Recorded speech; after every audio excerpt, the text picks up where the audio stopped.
Halo, selamat malam. Apa kabar semuanya? Udah lama nih kita nggak ketemu. Nah, sekarang kita mau lanjut ya, masuk dalam pelajaran modul 5, yaitu pendapatan nasional. Nah, teman-teman, apa sih yang dimaksud dengan pendapatan nasional?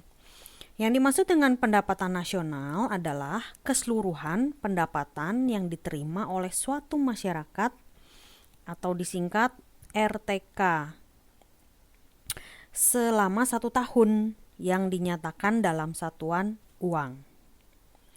Nah, dalam pendapatan nasional ini terbagi menjadi 2 golongan pendapatan dan 2 sudut pandang pendapatan nasional. Yang pertama yaitu untuk 2 golongan pendapatan. Nah, yang pertama ini yaitu balas jasa langsung atau tidak langsung dalam proses produksi. Nah, yang dimaksud dengan balas jasa secara langsung adalah misalnya tenaga kerja langsung setelah dia bekerja dapat upah. Lalu untuk pemilik tanah, misalnya dia menyewakan, nah maka dia akan mendapatkan uang sewa. Nah, bagaimana dengan pemilik modal, misalnya meminjamkan uang seperti bank, misalnya gitu. Nah, maka bagi pemilik modal, dia akan mendapatkan bunga sebagai balas jasanya. Nah, sedangkan kalau para pengusaha, imbal baliknya dia akan mendapatkan laba. Nah, ini adalah balas jasa secara langsung. Nah, lalu bagaimana yang secara tidak langsung? Nah, kalau yang tidak terlibat secara langsung dalam proses produksi, yaitu orang-orang yang mempunyai pekerjaan secara bebas. Ya, secara bebas. Nah, seperti pengacara, dokter, ya, atau orang-orang yang bekerja di instansi pemerintah seperti pegawai negeri sipil, yaitu TNI atau juga TNI atau Polri. Nah, itu adalah dari sisi 2 golongan pendapatan. Ngerti ya, di situ dari langsung dan tidak langsung. Nah, sedangkan untuk sudut pandang produksi, ini ada pengertian yaitu keseluruhan dari barang dan jasa yang dihasilkan masyarakat dalam 1 tahun. Ada barang konsumsi, ada barang investasi, atau barang jadi. Nah, dinyatakan dalam bentuk uang dengan harga pasar yang berlaku. Itu ya. Nah, lalu ada juga sudut pandang pengeluaran. Nah, sudut pandang pengeluaran yaitu jumlah keseluruhan pengeluaran masyarakat dalam 1 tahun dinyatakan dalam satuan mata uang. Nah, sedangkan kalau pengeluaran di sini adalah pembelian untuk barang dan jasa, pembayaran pajak, investasi, ataupun juga menabung. Nah, sampai situ untuk 2 golongan dan 2 sudut pandang pendapatan nasional. Ada yang ingin ditanyakan, teman-teman? Oke, kalau belum ada, saya akan lanjutkan dulu. Nah, bila nanti akan ada pertanyaan, boleh langsung ditanyakan. Nah, yang kedua yaitu apa saja sih faktor-faktor yang mempengaruhi pendapatan nasional? Yang pertama, yaitu adalah kualitas dan keberadaan faktor produksi.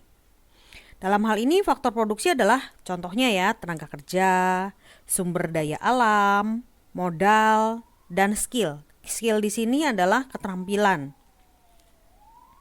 Nah, untuk keberadaan faktor produksi ini itu membuat negara bisa meningkatkan pendapatan nasionalnya. Terus, selain kualitas dan keberadaan faktor produksi, juga tingkat teknologi. Nah, kalau teknologinya maju, memungkinkan perusahaan bisa meningkatkan produktivitas.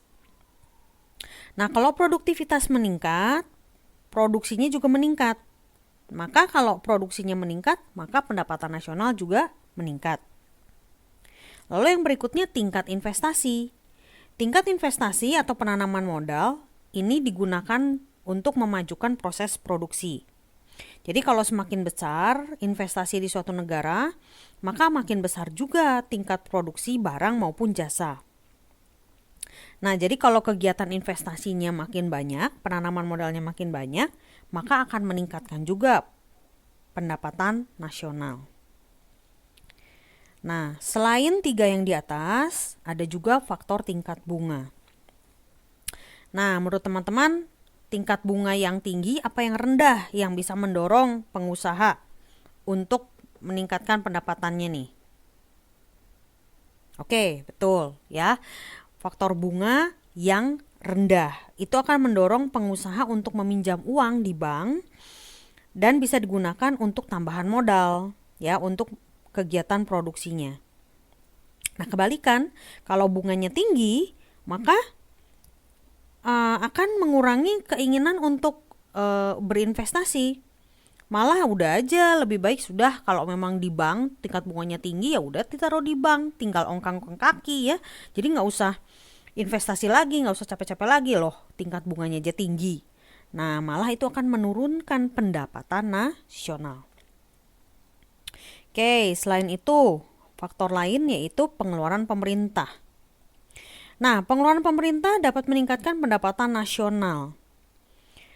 Pengeluaran pemerintah ini bisa berbentuk pengeluaran modal, yaitu pengeluaran pemerintah bisa digunakan untuk perekonomian, untuk menggaji para pegawai dan juga TNI. Nah, selain itu juga ada peningkatan ekspor. Kalau ekspornya meningkat, maka pemilik faktor produksi juga akan meningkatkan pendapatannya. Ya, jadi kalau menyewakan tanah, upah atau gaji, ya atau bunga, itu juga keuntungan pengusaha. Nah, itu bisa meningkatkan pendapatan nasional. Terus yang tidak kalah pentingnya, di sini ada pengharapan dan ramalan untuk perekonomian di masa yang akan datang. Nah, jadi kalau keputusan pengusaha untuk berinvestasi dalam kegiatan produksi, mereka punya harapan, keuntungan, maka itu menjadikan suasananya jadi kondusif. Suasana kondusif itu artinya suasana yang membuat orang ingin berusaha gitu ya, istilahnya yang mendukung gitu ya, sehingga akan meningkatkan pendapatan nasional. Oke, jelas ya untuk faktor-faktor yang mempengaruhi pendapatan nasional. Oke, sampai sini ada pertanyaan? Oke, jelas ya. Oke, kita lanjut dulu. Nah, di sini kita lihat nih, apa saja sih jenis-jenis pendapatan nasional. Yuk kita lihat pertama yaitu produk domestik bruto. Gross Domestic Product bahasa Inggrisnya. Disingkat GDP. Nah, yang dimaksud dengan GDP ini adalah besar nilai produksi barang dan jasa yang dihasilkan oleh seluruh penduduk yang ada di negara tersebut. Baik kegiatan produksi yang dilakukan oleh warga negara sendiri maupun warga negara asing. Dengan kata lain, GDP adalah nilai barang dan jasa yang dihasilkan faktor-faktor produksi milik seluruh warga, termasuk warga negara asing dalam periode tertentu, biasanya dalam 1 tahun. Nah, yang kedua, produk domestik regional bruto, disingkat PDRB. Nah, ini adalah untuk mengetahui seberapa besar ekonomi daerah mempunyai kontribusi terhadap pendapatan nasional. Nah, ini digunakan indikator pembangunan ekonomi melalui produk domestik regional bruto per kapita. Nah, jadi PDRB ini menjadi tolok ukur atau ukuran penyebaran pendapatan nasional. Nah, jadi pengen lihat, oh daerah A dengan daerah B atau dengan daerah C mana lebih tinggi dari PDRB-nya. Gitu ya. Jadi kalau semakin tinggi PDRB, maka kualitas kehidupan di daerah tersebut semakin baik. Nah, yang ketiga yaitu produk nasional bruto. Di sini adalah nilai barang dan jasa yang dihasilkan masyarakat suatu negara dalam satu tahun. Nah, dalam konsep gross national product, yaitu barang dan jasa dihasilkan adalah produk dan jasa yang dihasilkan oleh seluruh warga, termasuk warga negara yang berada di luar negeri. Nah, barang jasa yang dihasilkan warga negara asing tidak termasuk dalam produk nasional bruto. Nah, jadi kalau produk nasional bruto ini menggunakan konsep warga negara. Jadi warga negara Indonesia yang bekerja di negara lain masuknya dalam produk nasional bruto Indonesia. Nah, jadi kalau dirumuskan ya, untuk GNP ini adalah GDP. Masih ingat ya, GDP adalah Gross Domestic Product dikurangi produk neto terhadap luar negeri. Oke. Sampai situ paham ya? Oke. Nah, selanjutnya ada jenis pendapatan nasional yang lain, yaitu produk nasional bersih, yaitu net national product, yaitu jumlah barang dan jasa yang dihasilkan masyarakat dalam periode tertentu, biasanya juga 1 tahun. Nah, NNP ini yaitu diperoleh dari produk nasional kotor atau GNP dikurangi harga penyusutan. Di sini bahasa Inggrisnya harga penyusutan adalah depresiasi. Nah, kalau penyusutan di sini yaitu adalah biasanya kan peralatan, kalau mesin-mesin misalnya gitu ya. Kalau kita beli sekarang baru nih. Nah, kalau setahun kemudian atau 2 tahun kemudian kan jelas tidak sebagus waktu baru.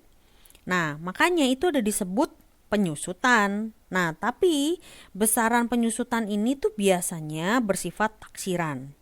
Jadi kurang lebih misalnya gini, kalau ditaksir, misalnya suatu mesin itu bisa bermanfaat 5 tahun. Ya, misalnya harga mesinnya 5 juta. Berarti 5 juta dibagi 5 tahun. Maka per tahunnya si mesin tersebut menyusut sebesar 1 juta. Dapat dari mana 1 juta? 5 juta dibagi 5 tahun. Jadi per tahunnya 1 juta. Nah, seperti itulah contoh sederhana untuk menghitung depresiasi.